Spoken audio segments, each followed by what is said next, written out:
Hello, greetings. Welcome to Attaining the Second Cognition. This is Doug Michael, my website, www.dougmichaeltruth.com.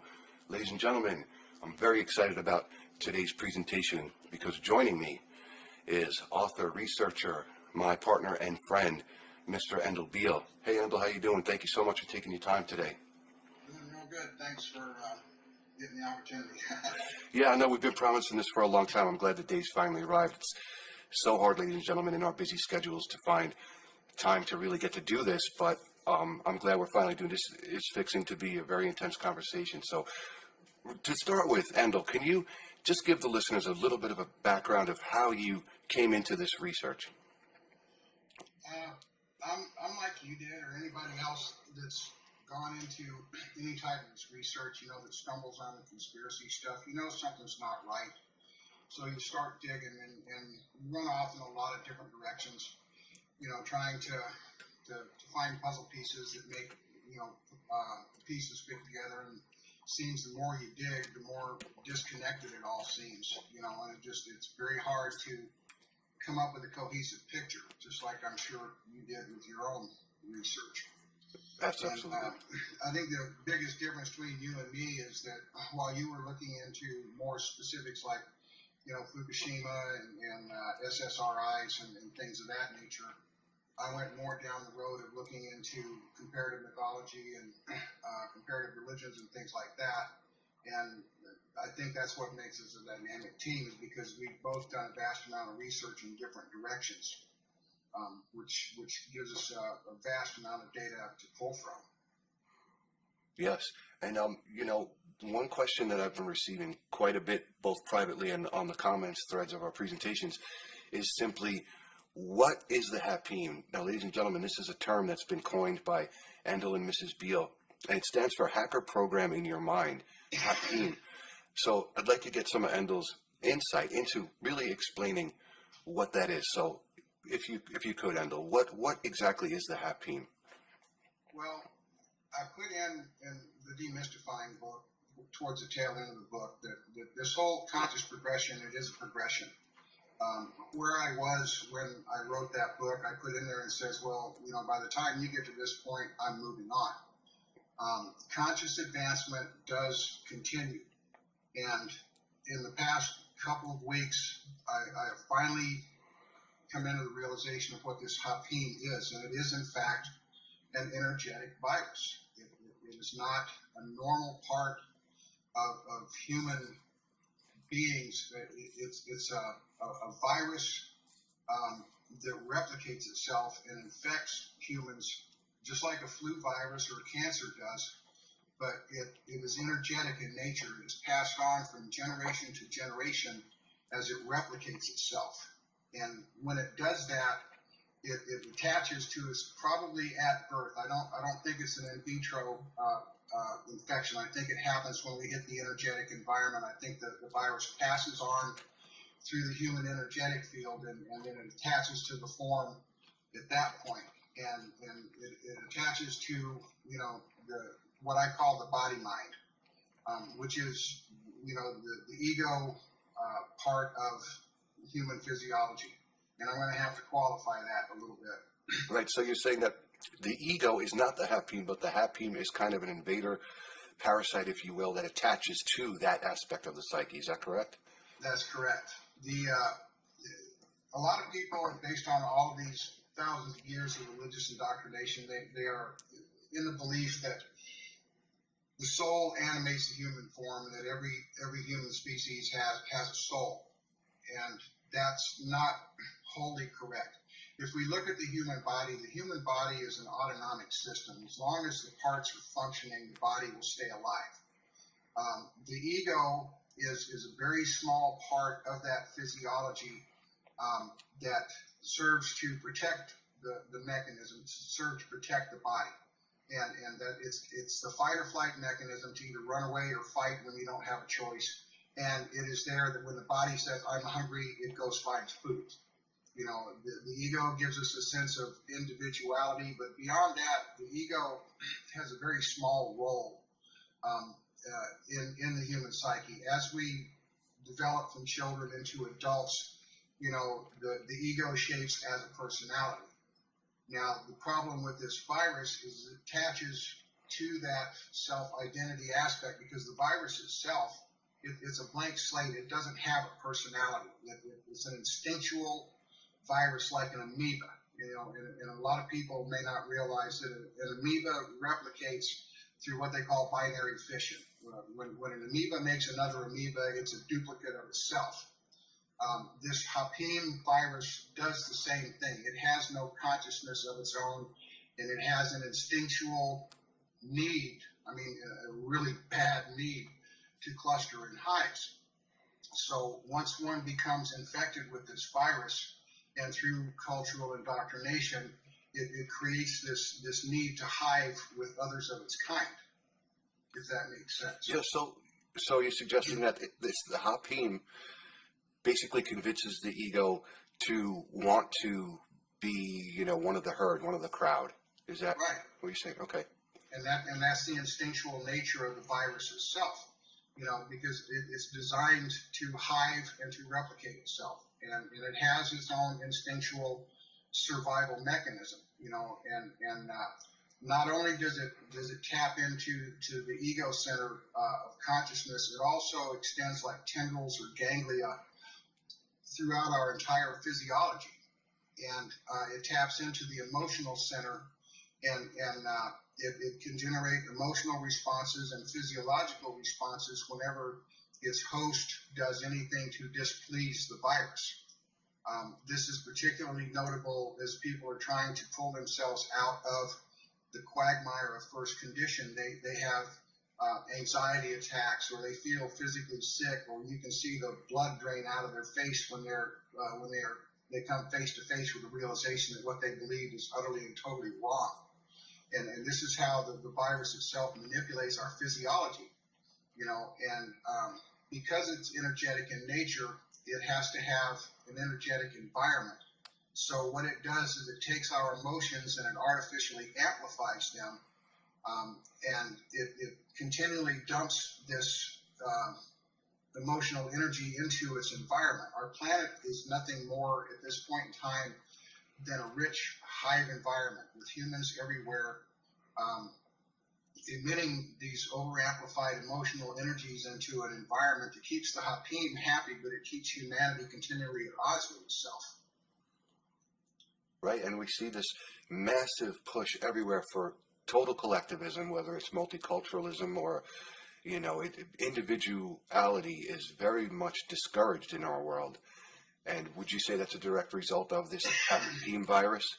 Yes, this whole idea about the human herd instinct, sociologists, Darwinists, and psychologists have it wrong. It's not necessarily a human need, as in an addiction to cluster with others of its kind, but it is in fact a need of the virus itself because it thrives in a hive-type environment.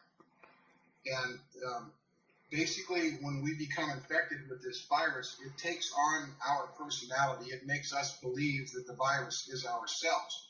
It makes us believe that our emotional reactivity is normal because everybody else is infected with the virus too, and that's how they act.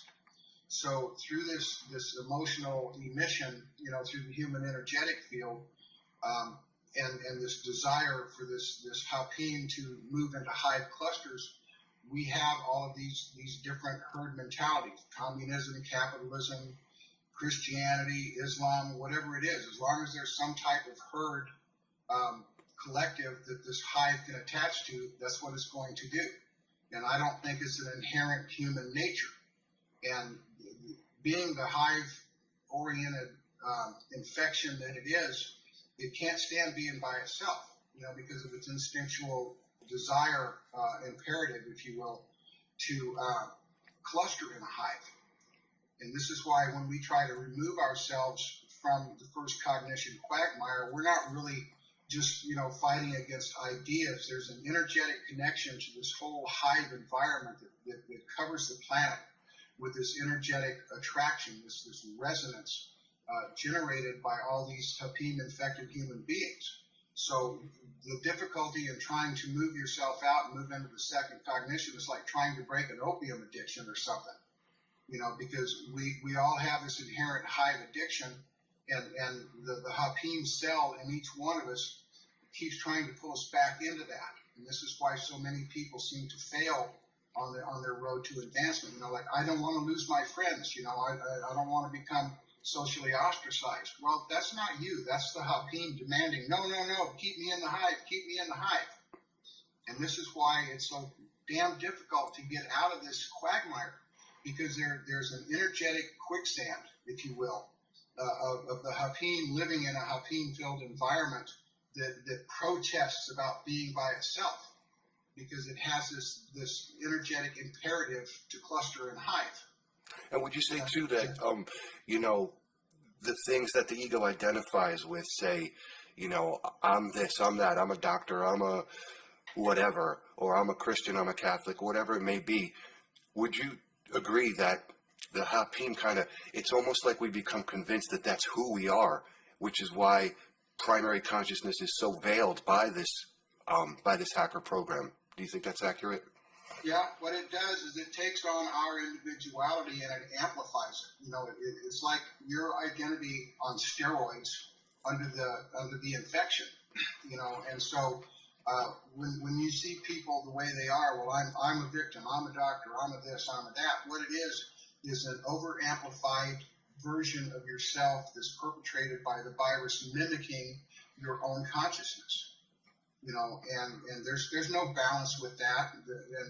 The total defensiveness when you hit people with the ideas that their beliefs are wrong, and they have these negative reactions, is because it's the virus protesting. I mean, we use the term ego, and psychologists have had it wrong. Yes, the ego is part of our consciousness, but basically what they've been doing with all of their psychological studies and conjecture, they're diagnosing the symptomatology of the friggin' virus. They think it's human nature because they haven't figured out it's not human nature. It's an over-amplified version of a human created by this virus once it takes over our mind and our body. And this Hapiym thing is intimately linked with this ascended master thing, angels, source, communion with the divine desire.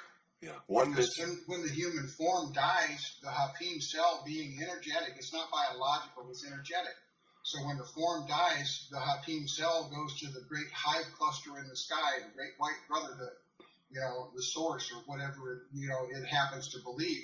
And so we have this resonant link between the cosmic hive and the human hive. And so when the Hapiym separates from the form, it takes your identity with it and goes and joins the hive in heaven, if that makes sense.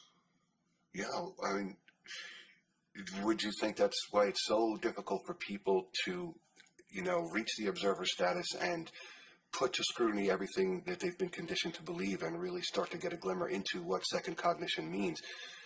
You have this virus that's kind of veiling that aspect of you from yourself, and it's attaching and kind of convincing you that you are these things, all the personas that we take on. So any advice, like what would be your recommendation to people that really honestly want to take this journey to reaching their primary consciousness or second cognition, as you've termed it? The first thing to realize, I think, in all of our past work, and although we use the term ego, you can trade the word ego for Hapiym and realize that you're not really fighting with yourself as, you thought you were, as an overinflated ego. What we've been fighting with is a literal invasionary infectious virus. And by accepting this premise, then you have a real, genuine, tangible enemy that you're fighting against. It's not just, well, it's me. No, it's not you. It's this virus protecting its stolen turf, and that turf is your body and your mind.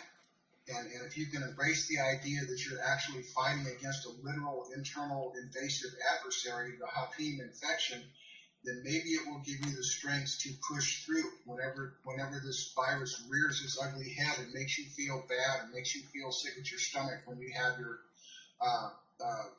realizations. That realize that it's the virus that's doing it. It's not you. It's the virus protecting itself by making you feel bad physiologically and psychologically, because you're killing its domain. You're killing its food supply. You're trying to remove it from its environment, and you're actually trying to kill the virus in your mind.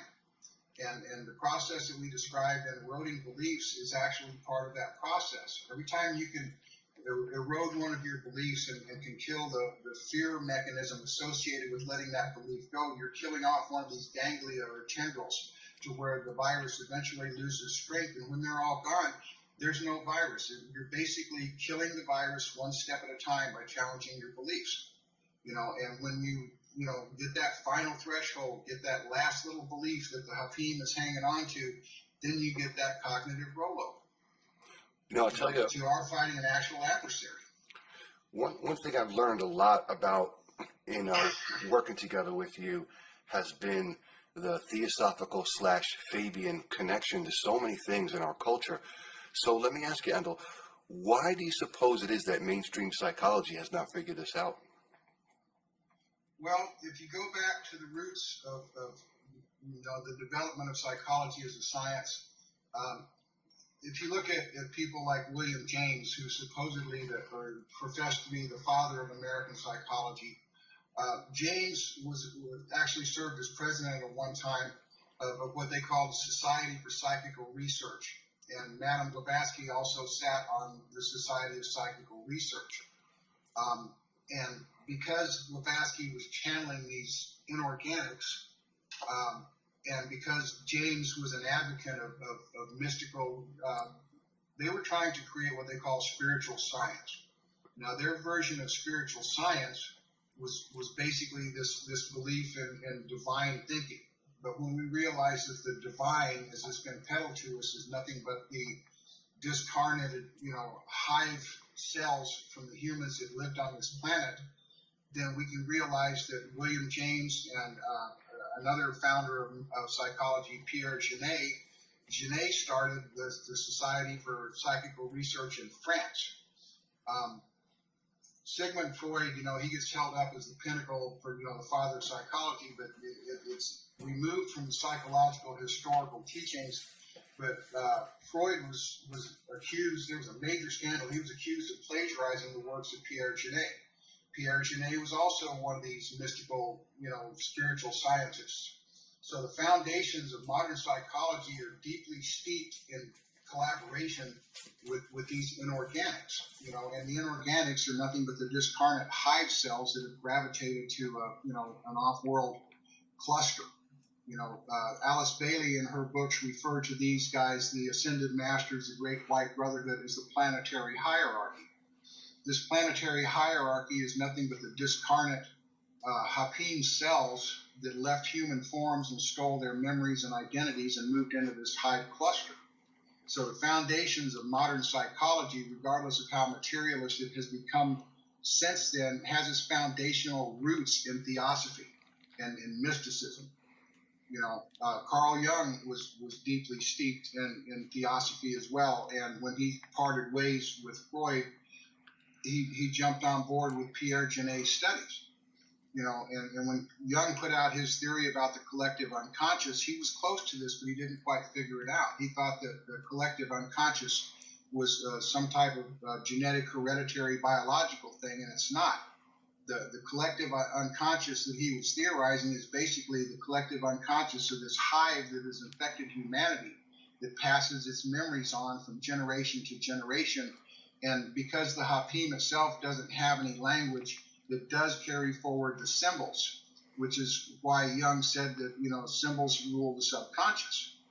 So all of this memory of these symbols is not human memory. It's not passed down through biology or heredity. It's passed down through the goddamn virus.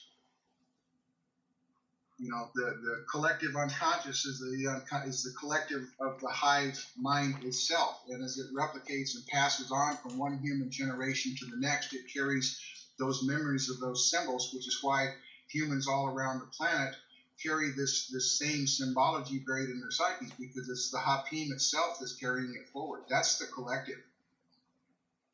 Wow. And, we were discussing a little bit earlier about how individuality is so discouraged in this culture. And, if the system doesn't care which herd you belong to, as long as you buy into one of them, whether it be Islam or Christianity or whatever. That's right. So, And then when you look at the hiving nature of the parasite, what it wants to do is it wants everybody to agree with its hive indoctrination, which is why you see humans being forced to go to war against opposing hives. Because what the hive mentality wants to do is either subsume its adversaries and make a hive larger, or it will destroy them if it can't subsume them. And this is what is behind every ounce of human misery, is this damn hive demand to have homogeneity, if that makes sense. oh, absolutely. And I know that yourself, myself included, and probably many of our listeners, when walking this road to greater awareness, you have to detach. It's part of the process. And I'm sure that, there's a great loneliness that people feel. They're maybe rejected or outcasted by friends and family. I mean, that I've seen in my own experience, Endall, is that the more that I tried to individuate, the more I was rejected. You lose friends, even sometimes lovers, loved ones, and whatnot. Um, so, it's a tough road to the second cognition, and you Well, know, this sense of loneliness that people feel is the best. As you start to remove yourself, literally detach from the hive environment, the loneliness is another one of those emotional physiological responses that your own infected virus makes you feel, to make you go back into it. Oh, I don't want to lose my friends. So they stop in their efforts and they fall back into the hive world. And they don't realize that this being made to feel lonely is artificially generated by the virus itself, because the virus can't stand to live on its own. It has to have a hive environment in which to thrive.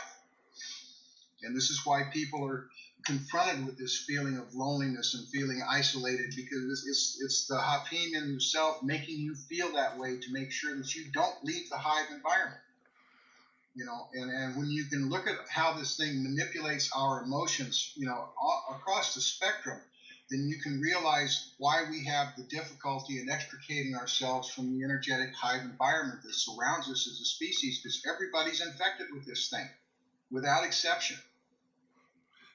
And when you can realize that these feelings are delivered at the hands of the virus trying to protect itself, to stay in some kind of hive cluster, then you realize how you are being manipulated by this virus to not do what you're seeking to do. And loneliness is a real big emotional factor in this. But it's not your being lonely, it's the virus protecting itself by making you feel lonely, by artificially triggering your emotional center. wow. And I mean, when we see even the term hierarchy makes me cringe, and we have this whole new age belief in a spiritual hierarchy. But ladies and gentlemen, if you think about it, hierarchy insinuates that I am better than you, my consciousness is above yours, and little old you, big old me. So how does this fit into the equation? well, if you look at it, the one thing about these so-called mystical traditions is they have been carried forward from generation to generation by the most intellectual people on the planet. This Hapiym hive mind, it considers consciousness, the pinnacle of consciousness is intelligence. So the more intelligent you are, the more desirable you are within the herd, the cosmic Hapiym hive. And if you look at the hierarchy thing of the Bible, we've got all these different ranks of angels, and then in Bailey's books you've got all these different levels and ranks. Well, there's fifth dimension and seventh dimension and stuff like that. And these consortium assholes were played just like the rest of humanity. They've been made to feel special, to feel elitist by the hive itself, and it gives them good feelings, and it gives them information, and it feeds the Hapiym in their own consciousness, and they don't even realize that they're being played like they're playing the rest of humanity. They're just the mid-level management between the cosmic hive and the human hive. And the whole hierarchical structure, there's a payoff for what you can do for the hive. I'm going to give you an example. You take people like Brigham Young or Joseph Smith, who created Mormonism. You look at Aleister Crowley, who created his system of Thelema. You look at Charles Taze Russell, who created Jehovah's Witnesses. The majority of these people have Freemasonic backgrounds, and they created these religions. Most of these religions or mystical traditions came about as a result of visionary or channeled encounters with, what they presumed to be angels. All of them. It seems like all of them. Every religion, every ideology, even things like Reiki, all from a visionary, quote, mystical experience. That's right. And you know who's producing these visionary experiences? The inorganics. It ain't angels, it ain't gods, it's the goddamn hive, the cosmic hive. And the reason that they are able to deliver these experiences, this is what really bugged me when I was trying to figure this out, is how could human consciousness be tampered with so readily and so easily as it is through visionary experiences and things of that nature. It's the resonant connection between the cosmic hive and the hive cell within your own consciousness that gives these bastards the pathway to insert themselves and deliver false visions and trigger false feelings of divine love. The divine is nothing but the hive. It's a grand deception on a cosmic scale that we can barely get our heads around because of the dastardliness of it. But every divine aspect, Muhammad's visions, to create Islam, Ignatius Loyola's visions, to come up with Jesuitism, they were all formulated by these inorganics, and they usually make their appearance when someone has an impaired state of consciousness through fasting or through taking psychedelic drugs, or if they're in some form of physical or emotional stress. Loyola had his visions after he had his leg shot out with a damn cannonball. Muhammad got his visions after fasting in the cave for weeks. And whenever we get this level of impaired consciousness, even through meditative practices like transcendental meditation, which they passed down, Maharishi Mahesh Yogi, by his own admission, was a walk-in. Well, what walked in? Well, the Hapiym cell in his body traded places with a Hapiym cell on the cosmic hive, and then they created this new system of meditation, which is designed to get people roped into this whole divine deception. And this is why they can prey on human consciousness, because there is a resonant frequency between the cosmic hive and the infected human individual with a Hapiym in their mind. That's their pathway to screw with human consciousness.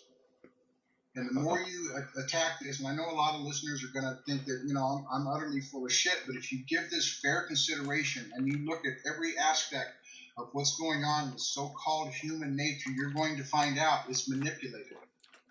Don Juan himself said that humans are subject to a predator, and the predator was very ingenious in what it did because it gave us their mind.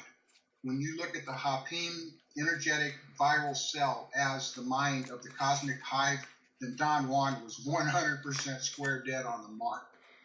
So you're saying that the Hapiym is the mind given to us by what he referred to as the inorganics. Is that correct? The infection, yes, it is. And Endall, would you think it's safe to assume that all of the imbalance and the shit and the decay and the insanity that we see in this world is a collective projection of this Hapiym virus? Yes, because it thrives on the energies. It feeds on energy. And so by projecting all of these different doctrines, if the cosmic hive created these doctrines to begin with, then all of the conflict is a result of artificially induced visionary states with people with an impaired consciousness. And they reach the erroneous conclusion because of thousands of years indoctrination that it's God or the angels or something, and then it's not. It's a gigantic cognitive hoax, and because humanity has this fascination with the divine or the afterlife, it's not real. From what our perception is, it is all Hapiym generated propaganda. And because they keep sowing, if these beings, this group of conscious viruses, were actually as homogenous and loving and kind as what these people believe, how come they can't get their shit straight? I brought this whole circumstance up in We Are Not Alone Part 3, which I just released yesterday for those that are interested. We'll have the Kindle book out in a day or Yeah, two. I'm about halfway through the manuscript, and ladies and gentlemen, if you've read 1 and 2, you really need 3. It's the icing on the cake. It's phenomenal. 3 brings in the aspect of the inorganic manipulation. But see, these doctrines, these visionary experiences that pass down these ideas about Mormonism and Islam and Jehovah's Witnesses, psychology, they're all artificially induced states, and the bastards have been lying to us. They are creating different hives, trying to find some kind of hive combination to homogenize global consciousness, so they can subsume it into the overall hive with a homogenized mentality. Yes, You it's see amazing this. to me the way that so many people will buy into a complete ideology or belief system based on someone else's claim to have had a divine revelation or a vision. And that's got to be the Hapiym at work. Yeah, it is. And then when you look at shit like, the Fabian Aldous Huxley's perennial philosophy and how they, brought it into theosophy. Well, all religions have core truths. Well, yeah, they have little threads. And this is why they're trying to harmonize all these religious beliefs, through the World Ecumenical Council and stuff like that. They want to create a mystical, communistic type global government and herd everybody into that corral, which serves completely to, homogenize humanity and harmonize it with the hive itself. And that's what this whole globalism thing is. They're trying to squeeze all of humanity into a little box so the cosmic hive cluster can prey on our consciousness and our species. Basically, for all intents and purposes, this Hapiym virus is a data miner.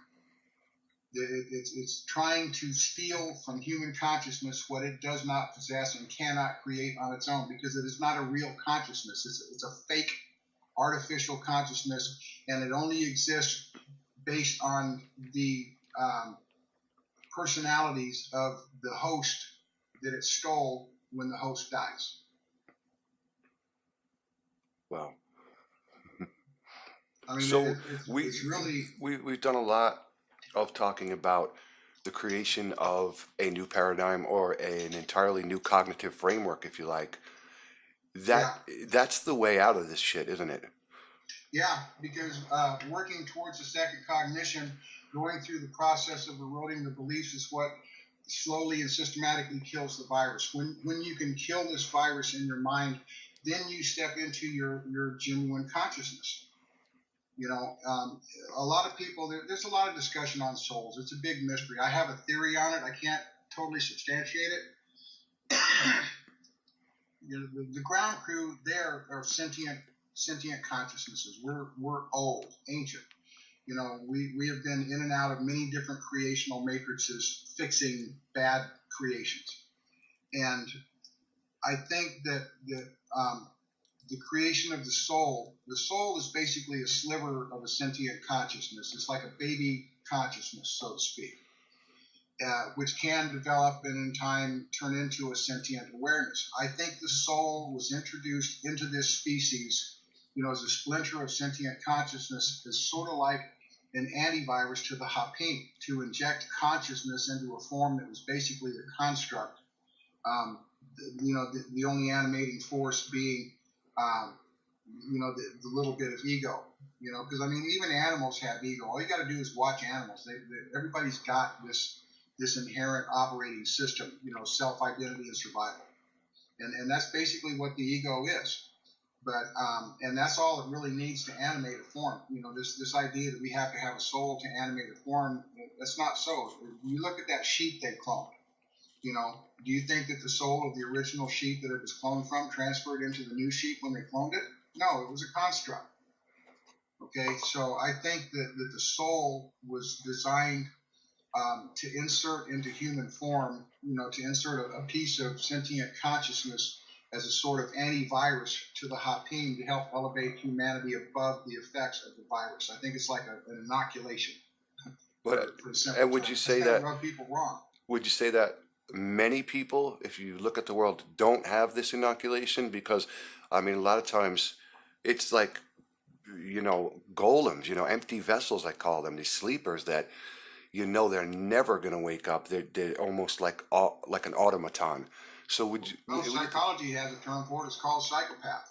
you No, I'm serious. I mean, if you look at a psychopath, there's no conscience, there's no emotional connect, and I think a psychopath is nothing but a Hapiym infected construct. They don't have the thing that delineates someone that possesses a soul versus a human construct is a thing called conscience. That's what draws the distinction. If you have conscience, then you have soul. If you have no conscience whatsoever, then you're more than likely a construct.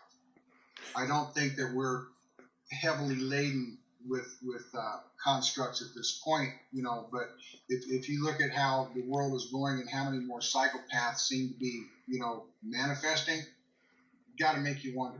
And also, how is it that the most criminally insane psychopaths rise to positions of power? What's going on with humanity that we actually will tolerate that and allow that and actually go and vote for them even in many cases?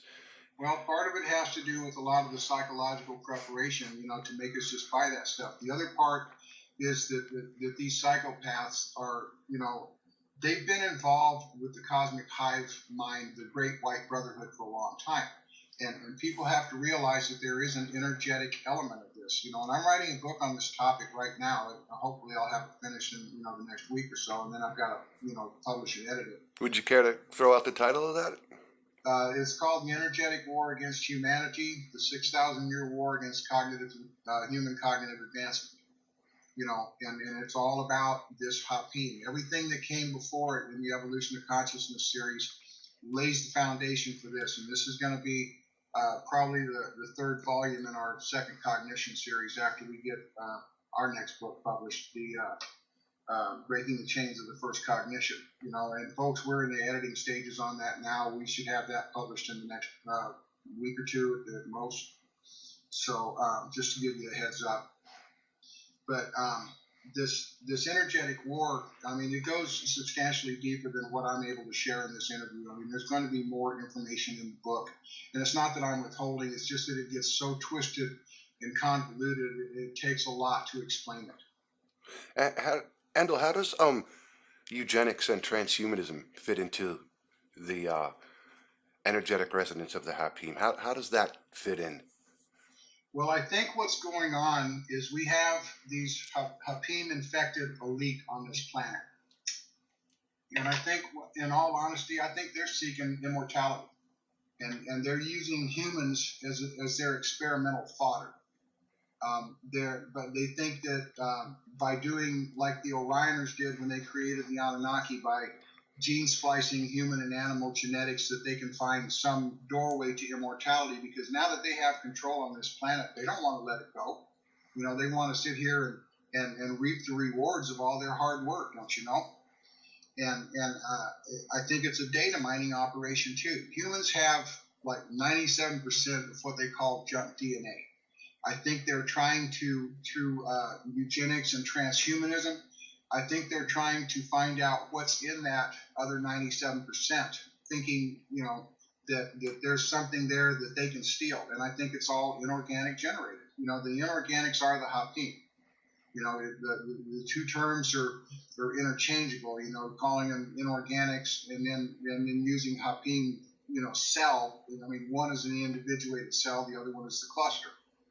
But I think through transhumanism, trying to merge humans with machines, what better way to further mine human consciousness and steal what was possessed in human consciousness than to merge it with a machine and hook it to a damn database? You know? And with the animal thing, they're hoping, I think, by doing gene splicing types of transhumanism, that they're trying to unlock that other 97% by, combining it with other species to see if they can unlock it. I think they're trying to mine our genetics to steal our inheritance before we can realize it. And in my opinion, all that DNA is locked down. The only time it's ever going to get unlocked is when we can reach a certain level of cognitive advancement that we can turn it on ourselves. Yeah, I was going to say, I don't think they can ever be successful in that endeavor. And I know I sent you an article the other day about what they discovered about DNA. that if you could stretch it out, it's something ridiculous like 35 billion miles. So there's a Yeah. lot of encoded information in our DNA. Um, That's just the physical DNA. They're not even considering energetic DNA. And see, that's this 97% that's locked down. Until we reach a certain level of energetic consciousness, we're not going to be able to unlock it. They're still dealing with from a strictly materialist standpoint. They refuse to consider the idea of energy when doing DNA analysis. But I guarantee you, these elite that've been working with the Great White Brotherhood and shit, they know there's an energy involved with it. Their usage of symbols to control our consciousness, all that shit's energetically encoded. They know damn good and well about energy manipulation. Their rituals, call on energies, and this is why they've been able to keep the upper hand. Why they've shown the public, oh, magic is just illusion, because that's what they want people to believe, that the real magic comes through programming energy.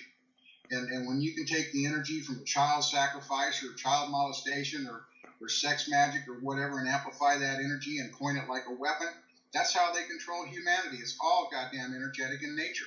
That's why they've had the upper hand for thousands of years, because they know it and we don't. And so they tell us, oh, magic's just an illusion. It's all just sleight of hand. And the public believes it. But in the back rooms and their late night rituals, they're doing the ugly shit with real fucking magic, and it's called energy manipulation. That's how they run the world. And they fucking know it. So again, the only cure to the human condition would be to individually, detach from the herd and evolve willfully and reach that second level of cognition, and thereby it's very energetic in nature. It's not just 3D consciousness. It goes beyond materialism. You've heard the New Age peddle this stuff, about raising your vibration. That is a truism. And this is why they use things like the lose devices that we brought up in that one video to keep us harnessed in 3D. They don't want us elevating our vibratory frequency, because when we do, we can tap into things they can't.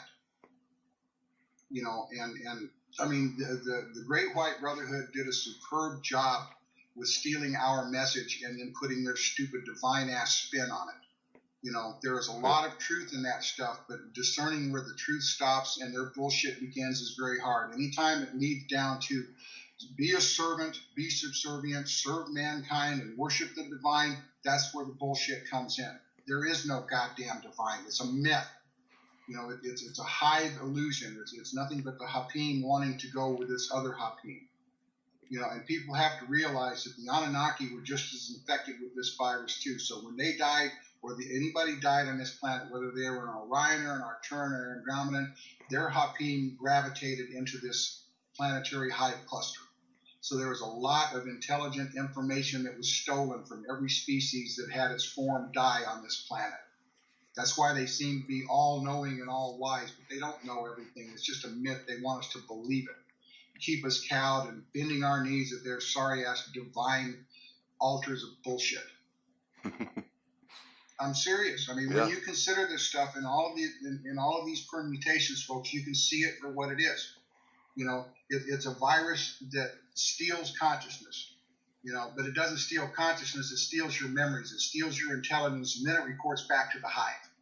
And then once that information gets added in, the hive can adjust its doctrines and come down and feed you some more shit. And it's nothing but an expanding deception. And these people that are running the planet, the Masons, the elite, the Catholic Church, all of these mystical traditions, they're all associated with this hive mind. And this is why people gravitate to it. They want that power. They want that divine connection to the angels or whatever the hell they believe, that is the higher power. And the higher power is only the Hapiym, but it ain't that much a higher power. It's all a cognitive deception. It's a rope to lure people into connecting with the hive. Yeah, I would suggest that your only higher power is yourself, your higher self, if you will, the consciousness, the primary consciousness beyond the hacker program and the ego. That should be the only higher power in your life, not something external, not some God, not some divine oneness or whatever. And I know for myself that was one of the last big hurdles for me to deal with was this whole, belief in oneness. Everything's one, and I'm not denying that we're all connected, or maybe even come from the same source, but just the real realization that we are individuated, that your true self does not see any consciousness above or below itself, that we're actually, in fact, all equal, individuated consciousness. And, We all that, have equal potential. yeah, and I think the oneness doctrine is a very hard one for most people to get over, to come to grips with that. And here again, the whole collective idea, the whole hive mentality, that's got to be the granddaddy of collectivist ideology. Yep, and that's where the whole oneness concept comes from. Now let me expand on this oneness idea since you brought it up, because it's really important. Okay, you see the symbol, the Masonic symbol of the eye on top of the pyramid, the all-seeing eye of God or Yes. Horus or whatever. Okay, when you realize that every one of us is infected with this virus, and that virus is energetically connected to the great hive, oh, God sees and knows what you do. Well, maybe it's because we got this goddamn Hapiym virus that it can see and know what. God knows your heart. Well, that's because you're infected, and it can dial into the Hapiym and pick out what it wants. It can play you like a fiddle because it knows what your own internal fears are and everything else because of the infection that you carry with the Hapiym. And because it can see all and know all, what is it seeing and knowing? It's seeing the goddamn virus. That's its tap into your consciousness. So kill the son of a bitch, claim your consciousness, and tell the hive to go take a happy fuck. Sorry, Yes. folks. I mean, really, this is what the whole oneness thing all is. This is this whole inner desire. If you feel this desire to find the divine, to seek the divine, to find oneness, all you're doing is just your inner virus seeking communion with its hive. Period. End of story. And I know there's a lot of people that are going to balk at this, and I freely challenge everybody to balk at it, but I want you to weigh it, in all fairness. And when you start looking at all the permutations of this, as humanity infected with a foreign invader, a mimic virus that steals your consciousness, steals your intelligence, and keeps your primary consciousness subdued because of its utter control over your physiology, you have the answer for every human ill on the planet. You have the answer for why the elite act the way they do, because they're working in collusion with the big hive, and is fantastic and science fiction as the idea sounds, it makes more sense than any of the other psychological bullshit that's been shoved up our ass since they created psychology in the last 150 years. Well, why the hell are they so afraid of humanity coming into its true potential? Because they know we're going to destroy the hive when we do.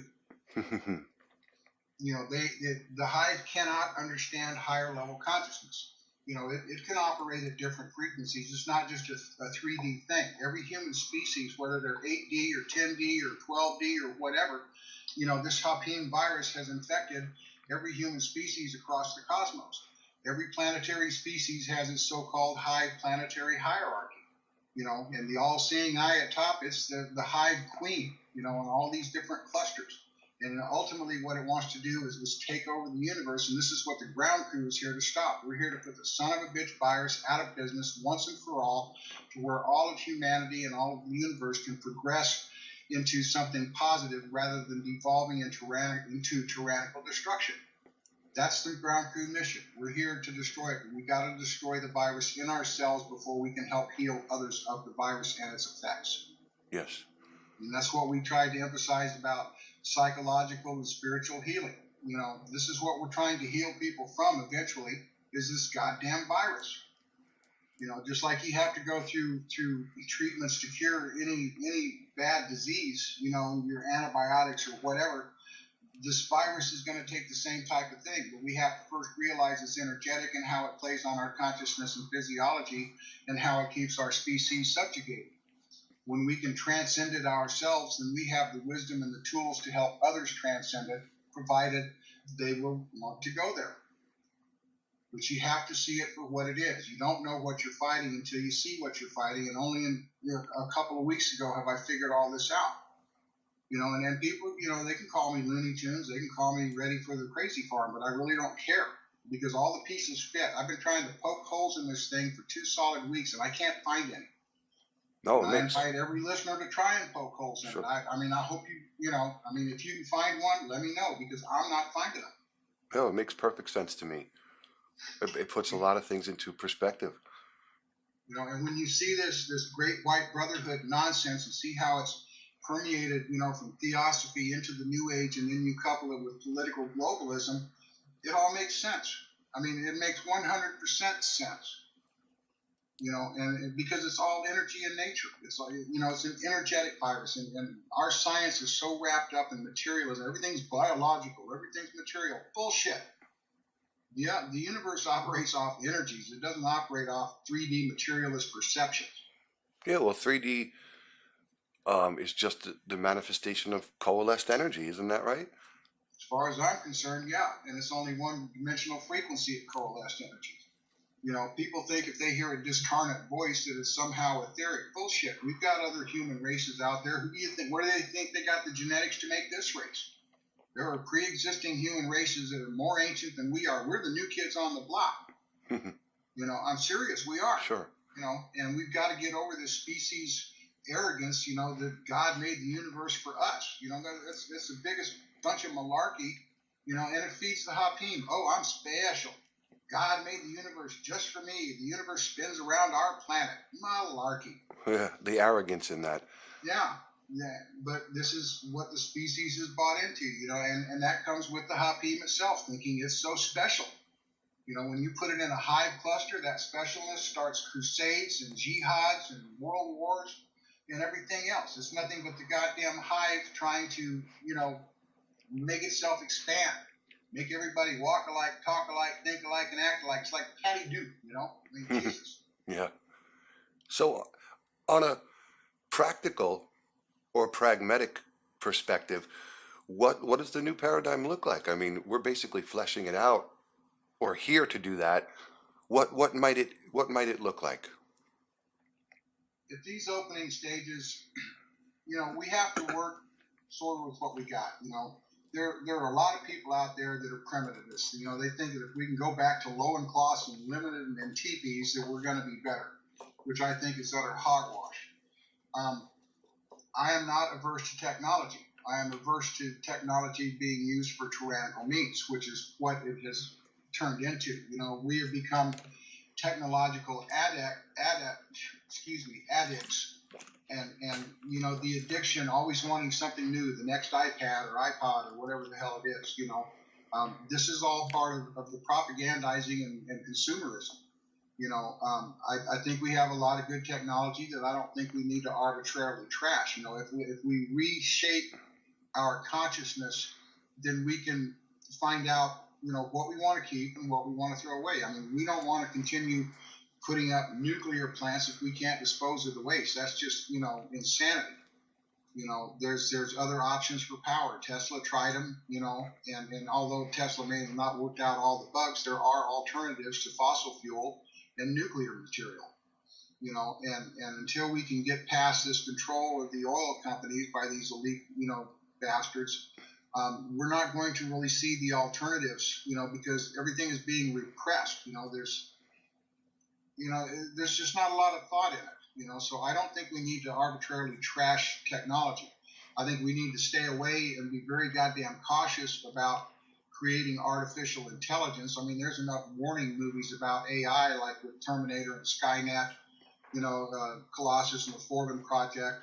What happens when a machine becomes aware, and just like the Matrix, we're a virus. We are.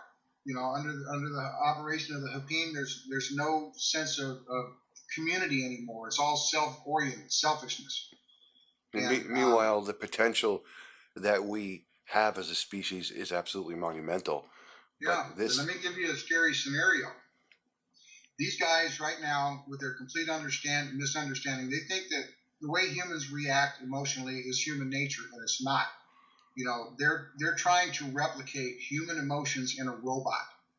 Okay? Now, if they were to do that, create artificial intelligence and give robots emotional capabilities like humans under control of the Hapiym is, that Hapiym virus is energetic. Do you think it would have any problem attaching to a bunch of fucking robots that it could manipulate emotional energies to create its environment from over humans? It don't care if it's biological or mechanical. You want to talk about some dangerous endeavor? robotics with emotions, that's goddamn scary. Yeah, it is. And that's transhumanism, folks. And standing right there at the door around you. We got a transhumanist presidential candidate, believe it or not, folks, saying, well, in 15 to 20 years, we can give you immortality. You believe that shit? I got some swampland in Florida to say you can build a condominium on. But see, this is the inherent unspoken danger with electronic or computerized transhumanism, and we're being led down that path. Oh, I sure. discussed that heavily in part 3. Most people don't use this technology as a tool. It becomes, an item of distraction. We see it everywhere. Here, That's the point. yeah.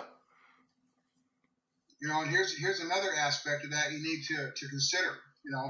Robots, they'll give humans more leisure time. Well, let's see. We have a massive amount of humanity out of work right now, living on government systems. And when all of the humans stop working and all we have is robots out there, then what do we need humans for?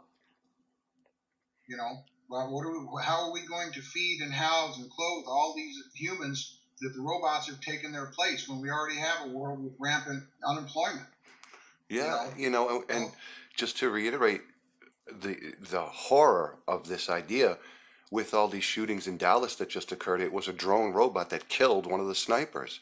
So it's already occurring. Imagine endowing a machine with a Hapiym and an ego. That's like embracing extinction. Well, if that don't give you the screaming heebie-jeebies, I don't know what will. But people really need to analyze this robotics thing, directly plugging computers into your brain. What are they stealing from you? Look at RoboCop. Well, he's starting to get his memory back. Wipe his brain and reprogram it. It ain't a world I want to live in, folks. Absolutely not. People better give this shit some serious goddamn consideration before they embrace it. And I'm talking to the younger generation in this. You people are the tech heads, and you better start thinking about this shit from a real pragmatic standpoint, because it ain't what it presents itself to be. That's a Fabian globalist wet dream. Plug everybody into a goddamn matrix, just like the movies, and you can control them from cradle to grave, emitting emotional energy just so the Hapiym hive can feed. Let them have whatever reality they want, as long as they're generating emotions and the hive can feed from it. Now, there's your nightmare.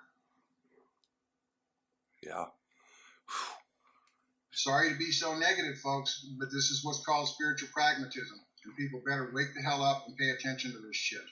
Yeah, and this is, as horrific as it sounds, this is what we're facing. This is the crossroad that we've reached, where humanity will either go headlong into transhumanism, which is basically extinction, or take the road to a higher cognitive way of existence that operates without victimhood and that operates in the spirit of cooperation instead of this massive competition that we see.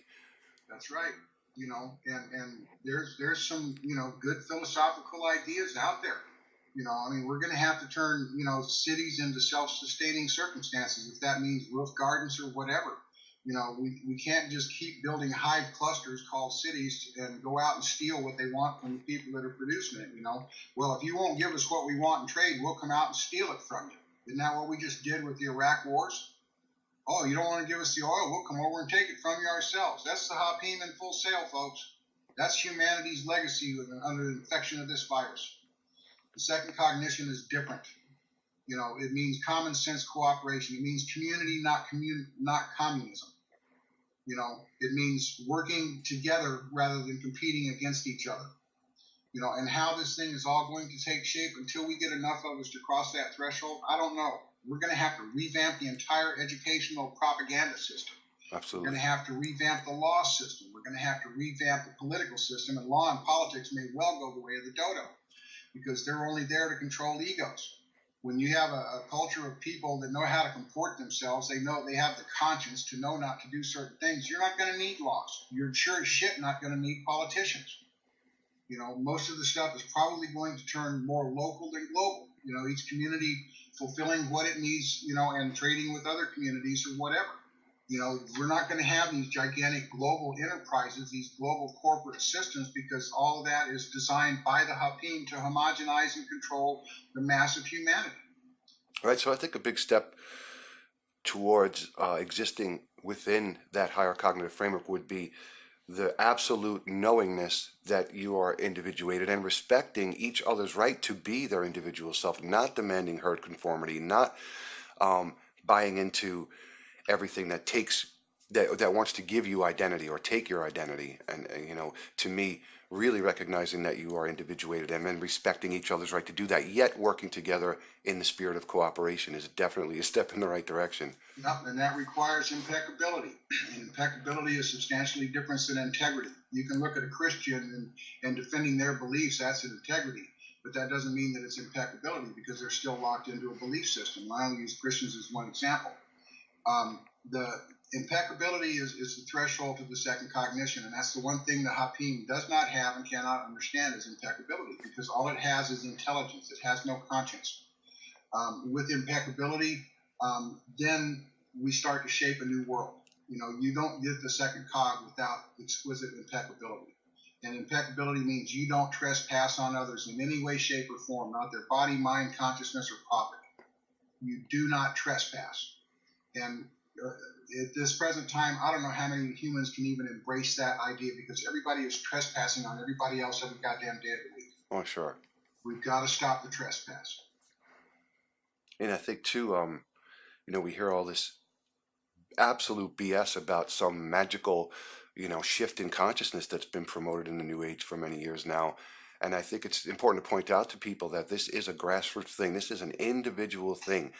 Each individual must take on the mantle of responsibility to, you know, erode their beliefs and to examine their own psyche and reach this level of cognition. And as Endall stated, impeccability is a big part of that. So, you know, what would you say about that whole idea of some kind of transitional mass shift in consciousness?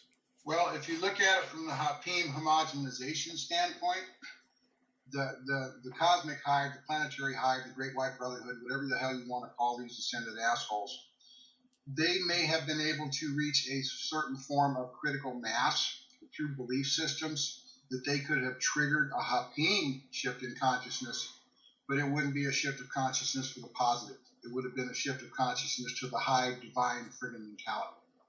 And when you view it in that aspect, then you understand what they were pushing for with the belief for this shift in consciousness. They were trying to achieve that. They're not going to. They've tried. But that's what's behind the whole doctrine.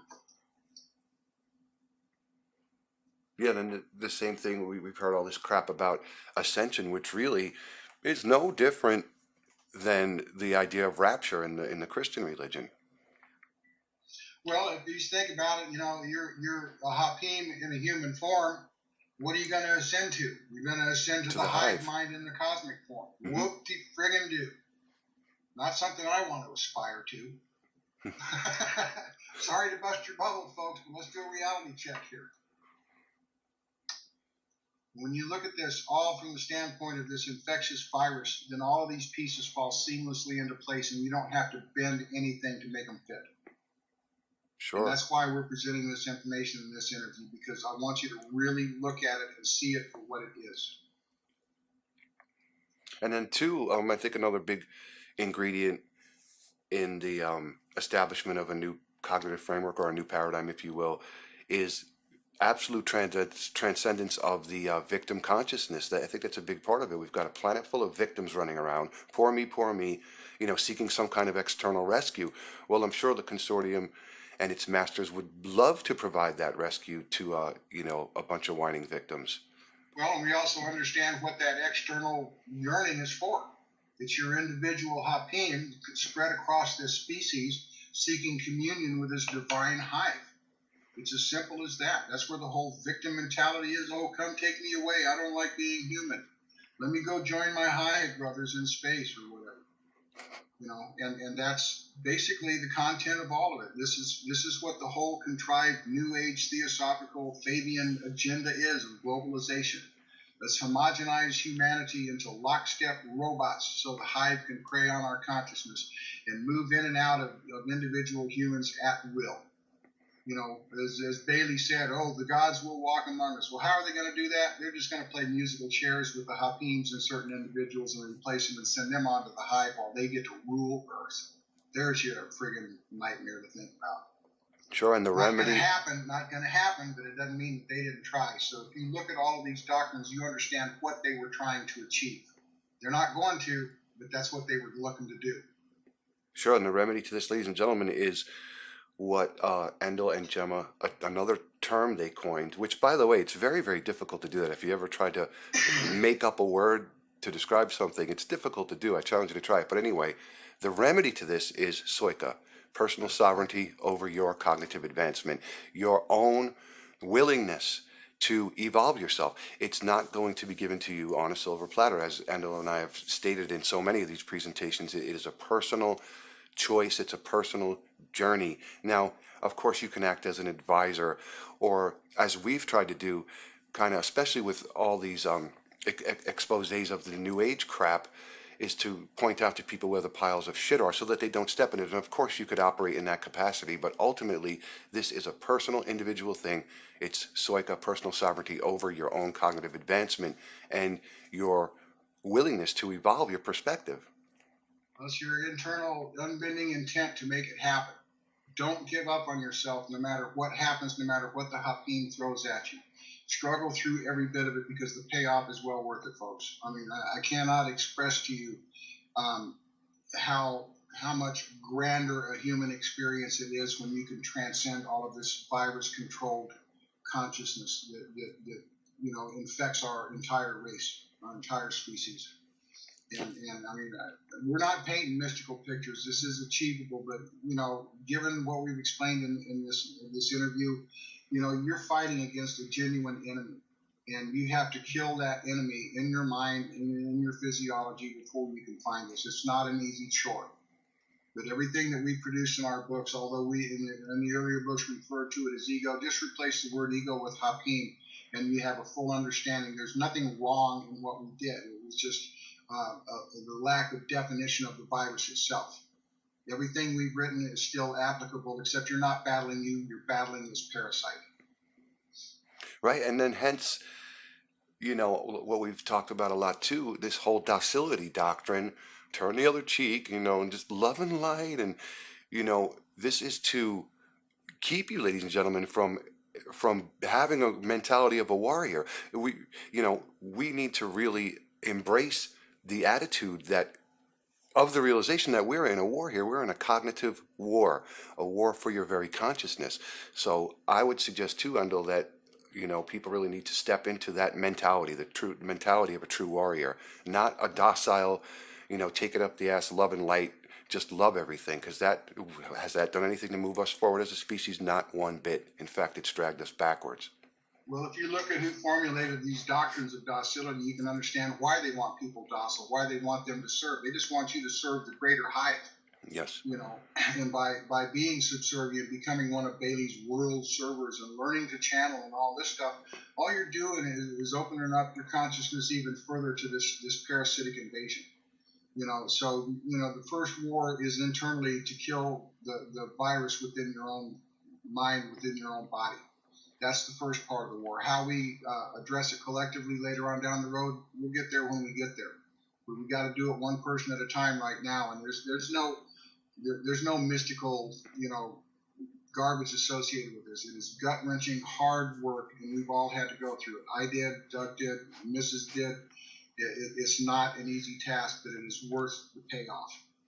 Absolutely. Because it brings you pragmatism. It brings you into a reality that's bigger than the reality the Hapiym feeds you.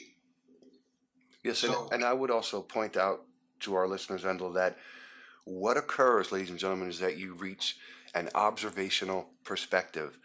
That doesn't mean that you don't give a shit what happens in the world, or that you suddenly become blasé about it or anything like that. It just means that your perspective shifts, and you become a lot more excuse me, you become a lot more detached. You're no longer so emotionally reactive. You really truly reach this observational perspective, and I would suggest that that's a sign that you are well on your way. Well, and detachment, stop and think about it. You're literally detaching from a herd environment of infected Hapiym people. So this is how you gain the observer status. When you're no longer wrapped up in that Hapiym conflict, you gain a distance to where you can see it for what it is. And it's highly predictable. and that's why the observer status and the word detachment has even more meaning, folks, because you are literally detaching from that energetic cesspool. Yeah, you can't stay in it and expect anything to ever change. You can't serve two masters. That's right. Well, I hope we get lots of comments and questions on this video thread. I mean, I'm sorry, folks, that it took us so long to get to this interview, but between writing books and editing books and getting books published, along with our regular life responsibilities, it just couldn't happen before now. We're just way too busy. Yeah, absolutely. I'm glad we found the time to finally do this. I think we've given our listeners quite a bit to ponder today, and I really appreciate this. I hope we can do this again in the not too distant future because this is just fascinating. Ladies and gentlemen, we've been talking with author researcher Endall Beall. Check out his page at Redbubble. There's a bunch of really cool stuff there, including the artwork of our friend Richard Redhawk, this beautiful mandala art. We Are Not Alone Part 3 is now published. Is that right, Endall? It's out now, correct? Yeah, that one got released to the public yesterday. We'll have the Kindle version up in the next day or two, and it'll probably be a month or so before I get out the Energetic War book. And also, ladies and gentlemen, Advanced Teachings for the Second Cognition, which I had the honor of looking through that manuscript before it got published too and writing the foreword to. That is a fascinating read by Mrs. Endall Beall, so look out for that too. Within a week or two, Breaking the Chains of the First Cognition should be released as well. Anything you'd like to add, Endall, to end this discussion today? I just want to encourage people to keep fighting the fight they're fighting. It's difficult, and we know what you're going through. We're not just giving you lip service. We know how hard it is. And just don't give up on yourselves. The journey is well worth it, regardless of the pain you may suffer by killing this virus in your mind.